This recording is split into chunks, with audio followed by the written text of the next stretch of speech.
Hi dear students, myself Nimi Raju. ഈ വീഡിയോയിലൂടെ നമ്മൾ പഠിക്കാൻ പോകുന്നത് റാൻഡം ആക്സസ് ഫയലിൽ യൂസ് ചെയ്യുന്ന ഇൻബിൽറ്റ് ഫയൽ ഹാൻഡ്ലിംഗ് ഫങ്ഷൻസിനെ പറ്റിയിട്ടാണ്. ഓക്കെ, അപ്പോൾ ഇവിടെ നമുക്ക് പഠിക്കാനുള്ള functions rewind, F seek, then F tell, ഈ 3 ഫങ്ഷൻസാണ് പഠിക്കാനുള്ളത്. റീവൈൻഡ് മീൻസ് നമ്മളിപ്പോൾ ഒരു ഫയൽ, ഫോർ എക്സാമ്പിൾ ഒരു ഫയലിനകത്ത് ABC ഇതേപോലെ കുറേ കണ്ടൻസ് ഉണ്ട്. അപ്പോൾ നമ്മൾ ഒരു ഫയൽ പോയിൻ്റർ യൂസ് ചെയ്യുന്നു. ഈ ഫയലിനകത്തൊരു പോയിൻ്ററിന് അതിനെ ആക്സസ് ചെയ്തു. അപ്പോൾ നമുക്ക് ഫുൾ അത് റീഡ് ചെയ്യണം. ഫുള്ള് നമ്മൾ ഇവിടം വരെയുള്ള ഇസഡ് വരെയുള്ള ക്യാരക്ടേഴ്സ് നമ്മൾ റീഡ് ചെയ്തു. അപ്പോൾ നമുക്ക് വീണ്ടും ഇതിനെ ഒന്നും കൂടെ റീഡ് ചെയ്യണം. ഒന്നും കൂടെ റീഡ് ചെയ്യണമെന്നുണ്ടെങ്കിൽ ഇപ്പോൾ ആദ്യമേ നമ്മൾ ഫയലിൻ്റെ സ്റ്റാർട്ടിങ്ങിനകത്തോട്ടായിരിക്കും FP പോയിൻ്റ് ചെയ്യുന്നത്. ദെൻ അതിനെ പ്രൊസീഡ് ഫൈനലി ഇസഡിനകത്തോട്ടായിരിക്കും FP പോയിൻ്റ് ചെയ്യുന്നത്. ദെൻ ഈ FP വീണ്ടും നമ്മുടെ ഇനിഷ്യൽ എയിലോട്ട് അല്ലെങ്കിൽ സ്റ്റാർട്ടിങ്ങിലോട്ട് പോയിൻ്റ് ചെയ്യണം. അതിനുവേണ്ടി യൂസ് ചെയ്യുന്ന ഫങ്ഷൻസാണ് റീവൈൻഡ്. റീവൈൻഡ് മീൻസ് ആ റീവൈൻഡ് ഫങ്ഷനിലൂടെ നമ്മൾ പോയിൻ്റർ വീണ്ടും സ്റ്റാർട്ടിങ്ങിലോട്ട് സെറ്റ് ചെയ്യുകയാണ്. അപ്പോൾ നമ്മൾ ലാസ്റ്റ് വരെ പോകണമെന്നില്ല. ഇൻ കേസ് മിഡിൽ പോർഷന് വന്നിട്ട് നമുക്ക് വീണ്ടും ആദ്യം മുതൽ സ്റ്റാർട്ട് ചെയ്യണമെന്നുണ്ടെങ്കിലും എന്ത് ചെയ്താൽ മതി, റീവൈൻഡ് എന്നുള്ള ഫങ്ഷൻസ് കൊടുത്താൽ മതി.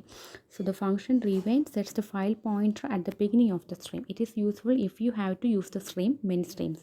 സ്ട്രീം കൊണ്ട് ഉദ്ദേശിക്കുന്ന ഫയലാണ്. ഫയൽ നമുക്ക് മെനി ടൈംസ് യൂസ് ചെയ്യണം. അതായത് മനി ടൈംസ് യൂസ് ചെയ്യണമെന്ന കേസിൽ ഏതെങ്കിലും ഒരു ഇൻ്റർമീഡിയറ്റ് പൊസിഷനിൽ നിന്നോ അല്ലെങ്കിൽ ലാസ്റ്റ് പൊസിഷനിൽ നിന്നോ ഫയൽ പോയിൻ്റ് നമുക്ക് ആദ്യം മുതലോട്ട് പോകണം. അതായത് എന്തെങ്കിലും ഒരു കാര്യം നമുക്കൊരു ഡേറ്റാബേസ് ചെക്ക് ചെയ്യണം. അപ്പോൾ ആദ്യമേ നമ്മൾ ചെക്ക് ചെയ്തു, അത് ഒരു മിഡിൽ പോർഷൻ വന്ന് നിൽക്കുക. അടുത്തൊരു പ്രോസസ്സ് വരുമ്പോൾ വീണ്ടും ആദ്യം മുതൽ ചെക്ക് ചെയ്യണം. അല്ലെങ്കിൽ ലാസ്റ്റ് പൊസിഷനിൽ നിന്ന് നമുക്ക് വീണ്ടും ആദ്യം മുതൽ ചെക്ക് ചെയ്യണമെന്നുണ്ടെങ്കിൽ റിവൈൻഡ് ഫംഗ്ഷൻ കൊടുത്താൽ മതി. ഓക്കെ, അപ്പോൾ റിവൈൻഡ് ഫംഗ്ഷൻ കൊടുത്തിട്ട് വിത്തിൻ ദ ബ്രാക്കറ്റ് എന്ത് കൊടുക്കണം, നമ്മൾ ആ ഫയൽ പോയിൻ്ററും കൂടെ കൊടുക്കണം. ദാറ്റ് മീൻസ് ഏത് ഫയലിലാണോ നമുക്ക് വീണ്ടും റിവൈൻഡ് ചെയ്യേണ്ടത്, ഈ പോയിൻ്റർ സെറ്റ് ചെയ്യേണ്ടത്, ആ പോയിൻ്ററും കൂടെ അതിനകത്തോട്ട് സ്പെസിഫൈ ചെയ്തേക്കണം. Then next F tell. F seek എന്നൊരു ഫംഗ്ഷനുണ്ട്, അതിൻ്റെ പേര് എഫ് ടെൽ പറയാം. F tell function is used to find out the position of the file pointer in the beginning with respect to the starting of the file. So consider a file. These are some values inside it. First FP point ഇനിഷ്യലോട്ടായിരുന്നു. ഇനി FP നമുക്ക് ബിക്കകത്തോട്ട് അല്ലെങ്കിൽ സിക്കകത്തോ ഇടയ്ക്കുള്ള Z വരെ ഉണ്ടെന്ന് assume ചെയ്യുക. സിക്കകത്തോട്ടാണ് FP point ചെയ്യേണ്ടത്. അപ്പോൾ ഇപ്പോൾ ഇവിടുത്തെ സ്റ്റാർട്ടിങ് ഒരു എന്താ പറയുക, സ്റ്റാർട്ടിങ്ങിൽ അഡ്രസ്സ് കാണാം. ഇപ്പോൾ 1000 അഡ്രസ്സ്, ബി ഇരിക്കുന്നത് ചിലപ്പോൾ 1002 അങ്ങനെ എന്തെങ്കിലും. ഓക്കെ, അതൊന്നും വേണ്ട. നമ്മൾ FP എന്ന് പറയുന്ന പോയിൻ്റർ, ഒരു ഫയലിനകത്തോട്ട് പോയിൻ്റ് ചെയ്യുന്ന FP എന്ന് പറഞ്ഞ പോയിൻ്റർ ആ ഫയലിൻ്റെ ഏത് ലൊക്കേഷനിലാണോ അല്ലെങ്കിൽ ഏത് പൊസിഷനിലാണോ ഇപ്പോൾ ഉള്ളത്, ആ ലൊക്കേഷൻ നമുക്ക് ഔട്ട്പുട്ടായിട്ട് തരുന്നതാണ് എന്ത്, F tell. F tell is used to find out the current position of the file pointer in the file. File പോയിൻ്ററിൽ ഫയലിലെ ഫയൽ പോയിൻ്റർ ആദ്യമേ ഇനിഷ്യലി സ്റ്റാർട്ടിങ്ങിലോട്ടായിരിക്കും പോയിൻ്റ് ചെയ്യുന്നത്. ദെൻ നമ്മൾ ഓരോ ക്യാരക്ടേഴ്സ് അല്ലെങ്കിൽ നെയിം റീഡ് ചെയ്യുമ്പോൾ ആ ഫയൽ പോയിൻ്റർ പ്രൊസീഡ് ചെയ്ത് പോകും. അറ്റ് കറൻറ്റ് എവിടെയാണെന്നുള്ള ലൊക്കേഷൻ നമുക്ക് ഫൈൻഡ് ഔട്ട് ചെയ്യാൻ വേണ്ടിയിട്ടാണ് എഫ് ടെൽ യൂസ് ചെയ്യുന്നത്. അപ്പോൾ എഫ് ടെല്ലിൻ്റെ കേസിലും വിത്തിൻ ബ്രാക്കറ്റ് നമ്മൾ എന്ത് കൊടുത്താൽ മതി, ആ ഫയൽ പോയിൻ്റർ കൊടുത്താൽ മതി. Next is F seek. F seek means നമുക്കിപ്പോൾ ഒരു ഫയലിനകത്ത് കുറേ റെക്കോർഡ്സ് ഉണ്ട്. R1, R2, R3, R4. നമുക്കിപ്പോൾ R3 റീഡ് ചെയ്യണമെങ്കിൽ R1 റീഡ് ചെയ്ത് പിന്നെ R2 റീഡ് ചെയ്യുമ്പോൾ അത്രയും ടൈം പോകും. അതിന് പകരം നമുക്ക് ഈ കറക്റ്റ് R3 തന്നെ റീഡ് ചെയ്യണം, അതായത് റാൻഡമായിട്ട് റീഡ് ചെയ്യണം. ആ കേസിലാണ് നമ്മൾ എഫ് സീക്ക് യൂസ് ചെയ്യുന്നത്. So if you have many records inside a file and we need to access a record at a specific position, we need to loop through all the records before it to get the record. This will waste a lot of time and memory. An easy way to get the required data can be achieved using fseek. fseekൻ്റെ syntax file stream, അതായത് pointer, long int offset, then int pos, 3 parameters കൊടുക്കും. First parameter എന്ന് പറയുന്നത് നമ്മുടെ ഫയലിനകത്തോട്ടുള്ള പോയിൻ്ററാണ്. Then second parameter പറയുന്നതിന് മുമ്പ് നമുക്ക് തേർഡ് പാരാമീറ്റർ പറയാം. തേർഡ് പാരാമീറ്റർ എന്ന് പറയുന്നത് നമ്മളൊരു പർട്ടിക്കുലർ പൊസിഷനെയാണ് മീൻ ചെയ്യുന്നത്. ഫോർ എക്സാമ്പിൾ ഇതൊരു ഫയൽ, അതിനകത്ത് കുറേ റെക്കോർഡ്സ് ഉണ്ട്, R1, R2, R3. ഇപ്പോൾ ഇതിൻ്റെ ലൊക്കേഷൻ ഒരു 1000 ഇത് 1004, ഇത് 1008.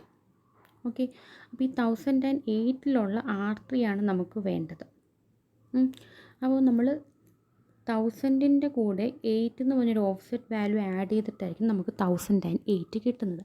അപ്പോൾ ഈ ഒരു ലൊക്കേഷനായിരിക്കും നമ്മൾ കൊടുക്കുന്നത്. അതായത് ഒരു പർട്ടിക്കുലർ ലൊക്കേഷനിൽ നിന്ന് ഒരു പർട്ടിക്കുലർ വാല്യൂ ആഡ് ചെയ്തിട്ടായിരിക്കും നമുക്ക് നീഡഡ് ആയിട്ടുള്ള പൊസിഷൻ കിട്ടുന്നത്. ഒരു പർട്ടിക്കുലർ അല്ലെങ്കിൽ സ്പെസിഫിക് പൊസിഷനിൽ നിന്ന് നമ്മൾ ഒരു വാല്യൂ ആഡ് ചെയ്തിട്ട്, that value equal to offset value, ആ പൊസിഷനിൽ നിന്നൊരു വാല്യൂ ഓഫ്സെറ്റ് വാല്യൂ ആഡ് ചെയ്തിട്ടായിരിക്കും നമുക്ക് നീഡഡ് ആയിട്ടുള്ള പൊസിഷൻ കിട്ടുന്നത്.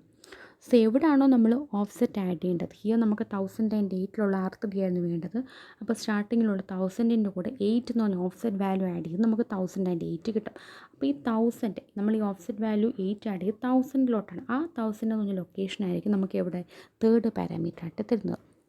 So third parameter specify the position where the offset gets added. ഇനി നമ്മളിപ്പോൾ 8 എന്നൊരു ഓഫ്സെറ്റ് വാല്യൂ ആഡ് ചെയ്യുന്നു. ഇല്ല, അപ്പോൾ 8 എന്ന് പറഞ്ഞാൽ ആക്ച്വലി 8 ബൈറ്റ്സ് ആണ് ഉദ്ദേശിക്കുന്നത്. അപ്പോൾ ആ ഓഫ്സെറ്റ് വാല്യൂ എന്താണ്, നമ്മുടെ സ്റ്റാർട്ടിങ് പൊസിഷനിലോട്ട് ആഡ് ചെയ്യേണ്ട ഓഫ്സെറ്റ് വാല്യൂ എന്താണെന്നാണ് സെക്കൻഡ് പാരാമീറ്റർ മീൻ ചെയ്യുന്നത്. So the second parameter is the number of bytes of offset to be added to the position. So 3 parameters ഇവിടെ കൊടുക്കും. ഫസ്റ്റ് ഏത് ഫയലാണ് ആ ഫയലിനകത്തോട്ട് പോയിൻറ്റ് ചെയ്യുന്ന file point. Second parameter mean ചെയ്യുന്നത് നമ്മൾ എത്ര വാല്യൂ ആണ് ആഡ് ചെയ്യേണ്ടത്. തേർഡ് പാരാമീറ്റർ മെയിൻ ചെയ്യുന്നത് അത് എവിടോട്ടാണ് ആഡ് ചെയ്യേണ്ടത്. തേർഡ് പാരാമീറ്റർ മീൻസ് പൊസിഷൻ, അവിടെ ഒരു ഓഫ്സെറ്റ് വാല്യൂ ആഡ് ചെയ്യും. ആ ഓഫ്സെറ്റ് വാല്യൂ ആയിരിക്കും നമ്മൾ സെക്കൻഡ് പാരാമീറ്ററായിട്ട് കൊടുക്കുന്നത്.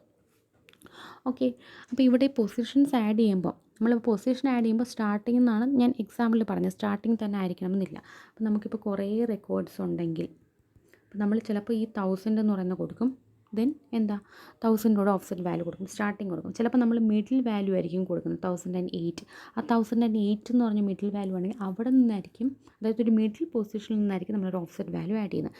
ചിലപ്പോൾ നമ്മൾ ലാസ്റ്റ് പൊസിഷനായിരിക്കും കൊടുക്കുന്നത്, അവിടെ നിന്നായിരിക്കും നമുക്ക് ഓഫ്സെറ്റ് വാല്യൂ ആഡ് ചെയ്യുന്നത്. മനസ്സിലായോ? നമ്മളൊരു പൊസിഷൻ കൊടുക്കും, ആ പൊസിഷനിൽ നിന്നാണ് ഓഫ്സെറ്റ് വാല്യൂ ആഡ് ചെയ്ത് നമുക്ക് നീറ്റ് ആയിട്ടുള്ള സ്ഥലത്ത് എത്തുന്നത്.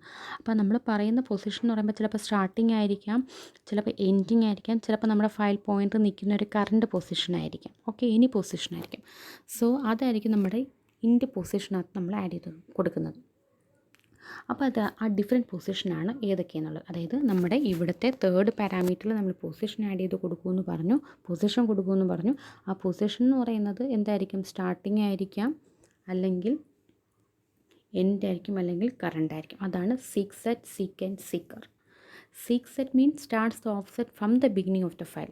ഫയലിൻ്റെ ബിഗിനിൽ നിന്നായിരിക്കും നമുക്ക് ആ ഓഫ്സെറ്റ് ആഡ് ചെയ്ത് കൊടുക്കേണ്ടത്. സീക്ക് എൻഡ് എന്ന് പറയുമ്പോഴത്തേക്ക് നമ്മൾ ഫയലിൻ്റെ എൻഡിൽ നിന്നായിരിക്കും ഓഫ്സെറ്റ് നമ്മൾ ആഡ് ചെയ്ത് കൊടുക്കുന്നത്. എൻഡ് പൊസിഷനിൽ നിന്നാണ് ഓഫ്സെറ്റ് ആഡ് ചെയ്ത് കൊടുക്കേണ്ടത്. സീക്കർ എന്ന് പറയുമ്പോഴത്തേക്ക് നമ്മൾ ആ ഓഫ്സെറ്റ് എന്ന് പറയുന്നത് ആ ഫയലിൻ്റെ കർസർ കറണ്ട് എവിടോട്ടാണോ പോയിൻ്റ് ചെയ്യുന്നത് അവിടെ നിന്നായിരിക്കും നമ്മുടെ ഓഫ്സെറ്റ് വാല്യൂ ആഡ് ചെയ്ത് കൊടുക്കുന്നത്. മനസ്സിലായോ? ഒന്നുകിൽ നമ്മുടെ ഫയലിൻ്റെ സ്റ്റാർട്ടിങ്ങിൽ നിന്ന് കൊടുക്കണം, ദാറ്റ് മീൻസ് സീക്ക് സെറ്റ്, അല്ലെങ്കിൽ ഫയലിൻ്റെ എൻഡിങ് നമ്മുടെ കർസർ ഓഫ്സെറ്റ് വാല്യൂ ആയത് കൊടുക്കണം, അതിന് സീക്ക് എൻഡ് എന്ന് പറയും. അല്ലെങ്കിൽ നമ്മുടെ കറണ്ട് ഫയലിനകത്ത് കർസർ പൊസിഷനിങ് എവിടോട്ടാണോ അവിടെ നിന്ന് ഒരു ഓഫ്സെറ്റ് വാല്യൂ ആഡ് ചെയ്ത് കൊടുക്കും നമുക്കൊരു നീഡഡ് സ്ഥലത്തെത്തണം, അതിനെ സീക്കർ എന്ന് പറഞ്ഞ് കൊടുക്കും. So these are the 3 functions. F rewind, ഒന്നും കൂടെ റിഫ്രഷ് ചെയ്യണമെങ്കിൽ റീവൈൻഡ് എന്ന് പറഞ്ഞ് കൊടുക്കും. ദെൻ ഏതെങ്കിലും ഒരു ഇൻ്റർമീഡിയറ്റ് പൊസിഷൻ, ഇപ്പോൾ സ്പെസിഫൈഡ് പൊസിഷനിൽ നമുക്ക് ഡേറ്റനെ ആക്സസ് ചെയ്യണമെങ്കിൽ എഫ് സീക്ക് എന്ന് പറഞ്ഞ് കൊടുക്കാം. എഫ് സീക്കിനകത്ത് ഏത് ഫയലാണ്, എവിടെ നിന്നാണ്, ഒരു പർട്ടിക്കുലർ പൊസിഷനിൽ നിന്ന് ആഡ് ചെയ്താണ് നമ്മൾ കൊടുക്കുന്നത്. പർട്ടിക്കുലർ പൊസിഷൻ ഏതാണ്, അത് എന്താണ് ആഡ് ചെയ്യേണ്ടത്, അതായിരിക്കും തേർഡ് പാരാമീറ്ററും സെക്കൻഡ് പാരാമീറ്ററുമായിട്ട് കൊടുക്കുന്നത്. Last one is F tell. F tell നമ്മുടെ ഫയലിൻ്റെ ഏത് പോർഷനിലാണോ കറണ്ടായിട്ട് ലൊക്കേറ്റ് ചെയ്യുന്നത് ആ പോർഷനെ നമുക്ക് ഔട്ട്പുട്ടായിട്ട് കിട്ടും. Okay, thank you.